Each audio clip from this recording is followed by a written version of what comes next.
I flew 6 hours to be there for my granddaughter's birth. When I arrived at the hospital, my son met me in the hallway with a look I had never seen before. "Mom, what are you doing here?" he asked. "Vanessa doesn't want you around. She said this moment is only for her family." I stood there, suitcase in hand, still wearing the same clothes I had put on at 4 in the morning to catch my flight from Phoenix. My heart shattered into 1,000 pieces, but I nodded, told him I understood, and walked back out into the cold Seattle rain. 5 days later, when Swedish Medical Center called asking how I would like to pay the numchum delivery bill that had been charged to my name, I took a deep breath and smiled for the first time since my granddaughter was born. My name is Margaret, and I am 63 years old. I spent 35 years teaching high school English in Phoenix, Arizona, and I thought I had seen every kind of manipulation a person could dream up. Teenagers are creative when it comes to excuses and schemes, but nothing prepared me for what my daughter-in-law had planned. Let me take you back to the beginning. My son Ryan was always a good boy. After his father passed away from a heart attack 8 years ago, Ryan became my rock. He called me every Sunday without fail. He flew down for every holiday. When he got promoted to senior software engineer at his company in Seattle, I cried tears of joy. Then he met Vanessa. She was beautiful. I will give her that. Long dark hair, green eyes, a smile that could light up any room. Ryan introduced her to me over video call about 3 years ago, and I remember thinking how perfect she seemed, almost too perfect. "Mom, she's the one," Ryan told me, his voice filled with an excitement I had not heard since he was a child on Christmas morning. "I've never met anyone like her." They got engaged after 6 months. The wedding was small, just close family and a few friends. I flew up to Seattle for it, of course. I paid for the flowers and the photographer as my gift to them. Vanessa hugged me and called me Mom for the first time that day. "Thank you so much, Mom," she said, squeezing my hands. "You're so generous.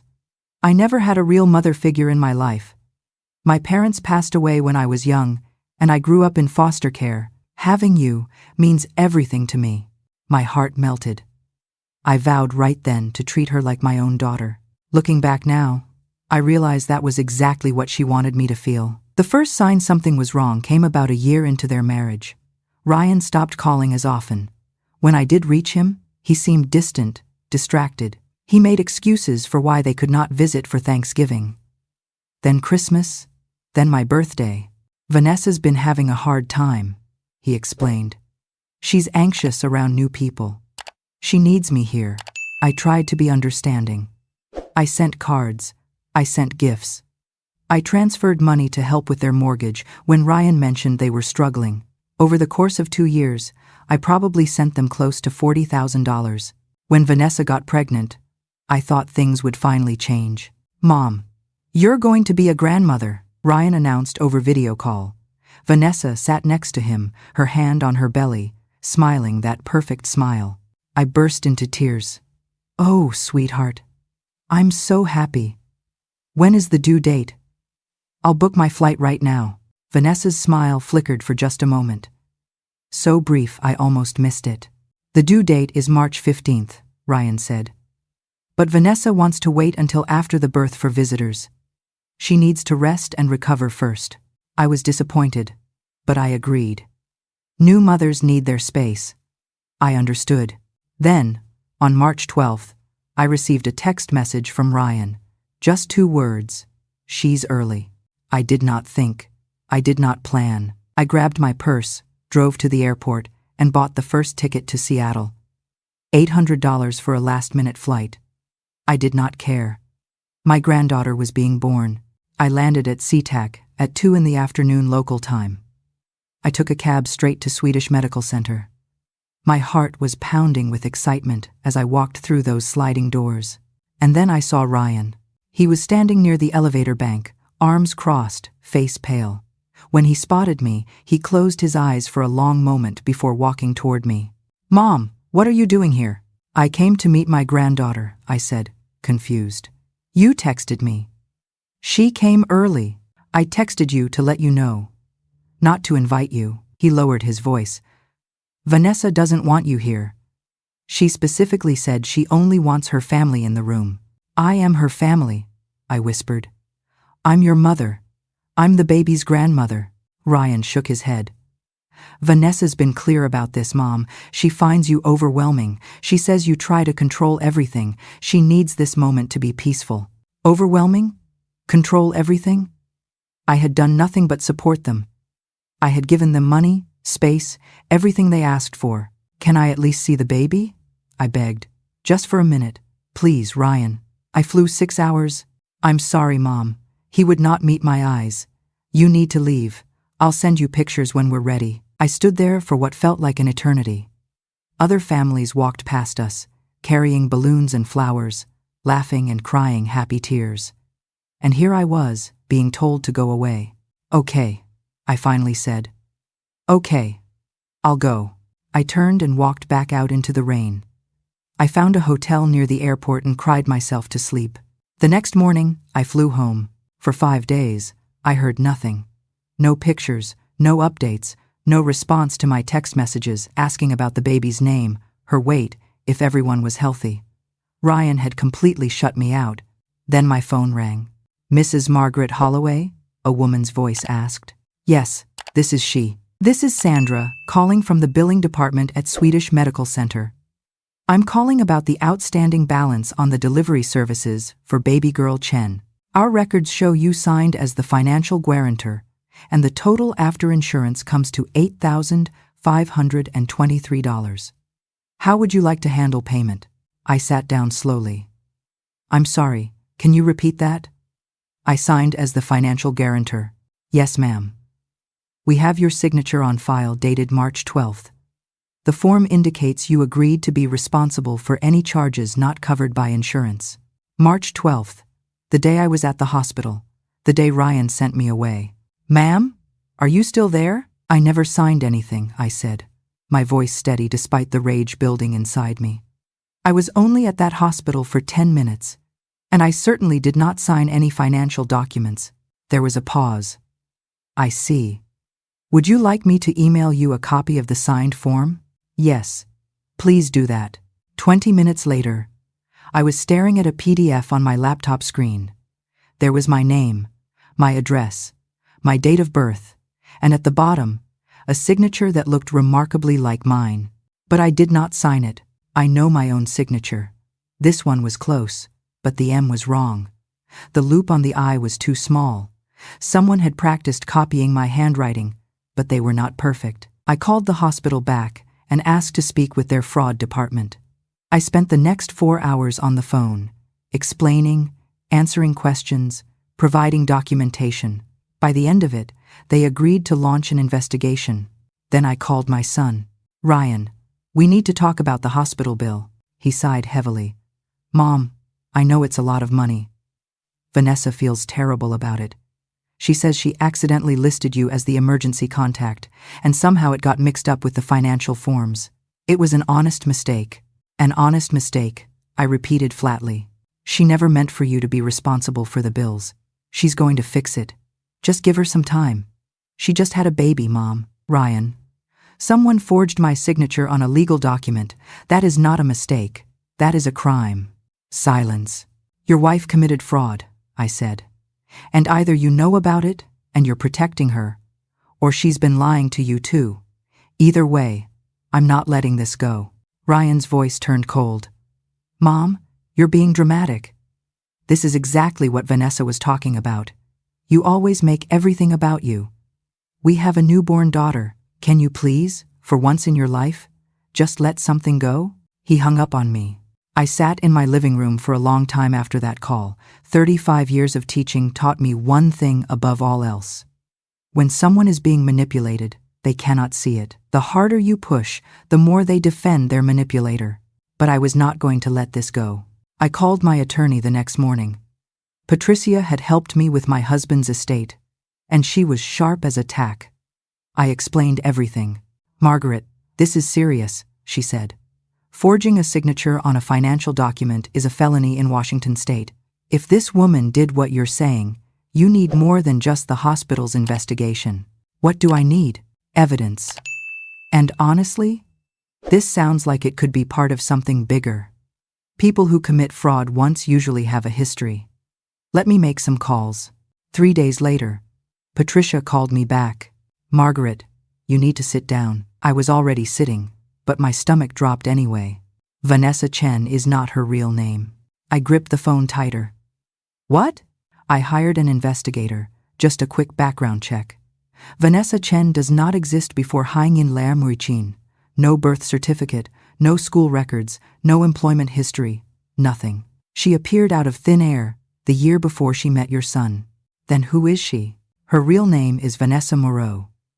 She was born in Tacoma, Washington, in 1991. She has a criminal record. Margaret. Petty theft at 18. Check fraud at 22. And here's the interesting part.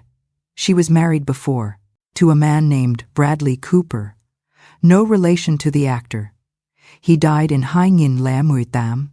My blood ran cold. Died how? Car accident. Hit and run. Driver was never found. His life insurance paid out $300,000 to his widow. I could not breathe. There's more, Patricia continued. After Bradley died, Vanessa changed her name legally to Vanessa Chen. She claimed she wanted a fresh start. Then she moved to Portland for a year before relocating to Seattle. Right around the time she met Ryan, she targeted him. I whispered. She targeted my son. It looks that way. Margaret, I have to ask. Does Ryan have life insurance? I thought about it. Ryan had always been responsible. Of course he had life insurance. He probably had a policy worth hundreds of thousands of dollars. Yes, I said. He does. Then you need to go to the police. Now. I filed a report with the Seattle Police Department that afternoon. It took hours. I explained everything, provided all the documentation, gave them Patricia's investigator's findings. The detective who took my statement, a middle-aged woman named Detective Ramirez, listened carefully and took detailed notes. Mrs. Holloway, I'm going to be honest with you, she said when I finished. This is a complex case. We'll need to verify everything independently, and that takes time. But what you're describing sounds like a pattern of financial fraud, possibly with more serious implications. What about my granddaughter? I asked. What about my son? Right now, no crime has been committed against your son that we can prove. The forgery complaint gives us enough to investigate. But you need to be patient. Patient. How could I be patient when my son was living with a woman who might have killed her last husband?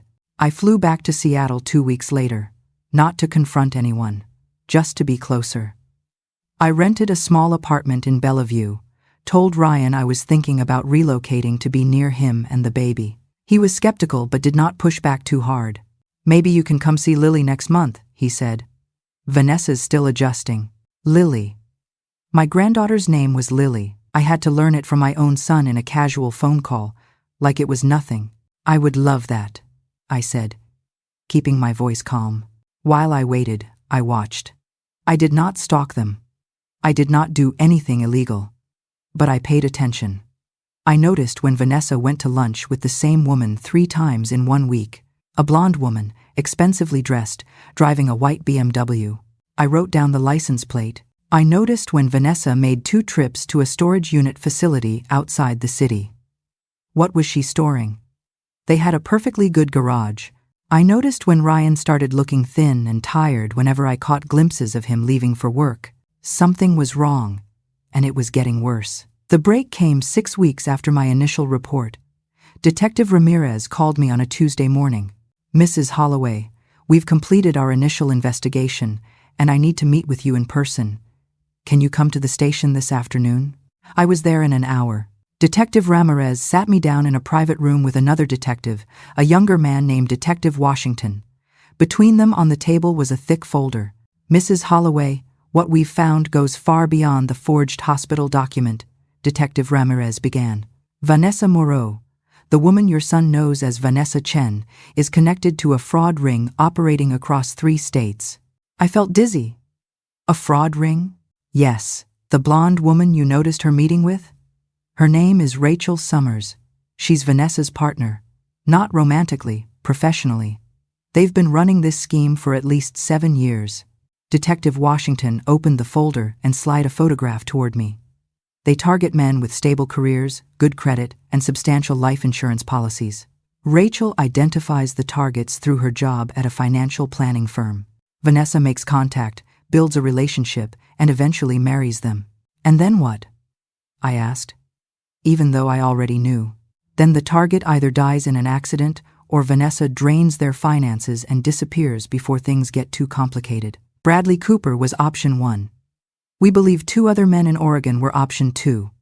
They lost everything and never realized they had been conned until it was too late. What about Ryan? What's her plan for Ryan? The detectives exchanged a look. We believe Ryan was supposed to be option 1, Detective Ramirez said quietly. High-value life insurance policy. New baby for sympathy. We found documents in Rachel Summers' possession suggesting they were planning an accident within the next 6 months. The room spun. I grabbed the edge of the table to steady myself. My son, I choked out. She was going to kill my son. We don't have proof of intent to murder. Yet. What we do have is enough evidence of financial fraud, conspiracy, and forgery to arrest both Vanessa and Rachel. We're coordinating with the FBI since this crosses state lines. The arrests happened 3 days later. I was not there when they handcuffed Vanessa in her living room. But Detective Ramirez told me about it afterward. She told me Vanessa screamed that it was all a misunderstanding. She told me Vanessa blamed me, said I had always hated her, said I had made everything up. She told me Ryan stood in the corner of the living room, holding baby Lily, and watched his wife being led away without saying a word. I went to him that night. He opened the door looking like he had aged 10 years. His eyes were red. Lily was sleeping in a bassinet behind him. Mom, he said. Just that one word. Can I come in? He stepped aside. We sat in his living room for a long time without speaking. Finally, he broke the silence. How did I not see it? She was good at what she did, I said. That's not your fault. She told me you were toxic. She told me you tried to control my life, that you never approved of her, that you would try to tear us apart. He laughed bitterly, and I believed her. I cut off my own mother because she told me to. You were manipulated, Ryan. She manipulated everyone. That's how people like her survive. The detective said she might have been planning to. He could not finish the sentence. I know. She was going to take Lily, raise her with Rachel somewhere. Start over. His voice cracked. She never loved me at all, did she? I moved to sit next to him. I put my arm around his shoulders like I used to do when he was a little boy with a scraped knee. I don't know what she felt, I said honestly. But I know what I feel. I love you. I love that baby. And I'm not going anywhere. The trial lasted 4 weeks. I sat in that courtroom every single day. I watched the prosecutor present evidence. I watched the defense attorney try to paint Vanessa as a victim of circumstance. I watched the jury's faces grow more horrified with each new revelation. Rachel Summers testified against Vanessa in exchange for a lighter sentence. She explained how they had identified targets, how they had developed false identities, how they had forged documents and manipulated bank accounts. She admitted that the plan for Ryan had been to stage a hiking accident after Lily's first birthday. Make it look like he slipped and fell. When Vanessa took the stand in her own defense, she tried one last manipulation. I want to apologize to Carol Holloway, she said, looking directly at me with tears in her eyes. Wait, she called me Carol? My name is Margaret. She couldn't even remember my name during her fake apology. Mrs. Holloway was right to be suspicious, Vanessa continued, apparently not noticing her mistake. I was raised in a broken home. I made terrible choices, but I truly loved David. David? My son's name is Ryan. The prosecutor stood up. The defendant refers to the victim as David. His name is Ryan Holloway. Perhaps the defendant is confusing him with one of her other targets? The courtroom murmured. Vanessa's face went pale. The jury deliberated for less than 4 hours. Guilty on all counts: wire fraud, conspiracy, forgery, insurance fraud. The judge sentenced her to 15 years in federal prison with no possibility of parole for 8 years. Rachel Summers got 7 years for her cooperation. After the verdict, the lead prosecutor approached me. Mrs. Holloway, your persistence saved your son's life. If you hadn't questioned that hospital bill, we might be investigating his death right now instead of celebrating a conviction. I thanked her, but I did not feel like celebrating. A few weeks later, I sat with Ryan in his lawyer's office. The divorce paperwork was extensive, but straightforward given the circumstances. Ryan would get full custody of Lily. Vanessa would have no parental rights. There's one more thing, Ryan said to the lawyer. I want a paternity test. The lawyer nodded. That's advisable given the circumstances. I'll arrange it. The results came back 2 weeks later. Ryan is Lily's biological father. That, at least, was real. Today, life looks different. I ended up making that move to Seattle permanent. I found a small house about 15 minutes from Ryan's place. 3 days a week, I watch Lily while Ryan works. She just turned 1 last month. She has her father's eyes and, unfortunately, her mother's dark hair. But when she smiles, I see my late husband. I see hope. Ryan and I have rebuilt what Vanessa tried to destroy. He calls me every day now, sometimes just to talk about nothing, sometimes to cry about what happened. The therapy is helping, he says, slowly. Last Sunday, we were at the park. Lily was in the swing, giggling every time Ryan pushed her. A young woman walked by with her own child and smiled at us. 3 generations, she said. How beautiful. Ryan looked at me. I looked at him. Yeah, he said softly. It really is. I learned something through all of this. When someone tries to isolate you from the people who love you, that is the biggest red flag of all. When they tell you your family is the enemy, they are telling you who they really are. I also learned that a grandmother's love is not something anyone can forge, fake, or steal. It is real. It is powerful. And sometimes, it is the only thing standing between your family and disaster. If you are watching this and you are going through something similar, if someone in your family is pulling away and you do not know why, if something feels wrong but you cannot prove it, trust your instincts. Ask questions. Do not let anyone tell you that wanting to protect your family makes you toxic or controlling. You might just save someone's life. Where are you watching from today? Let me know in the comments, and if this story resonated with you, please share it. Someone out there might need to hear it. Thank you for listening. Until next time.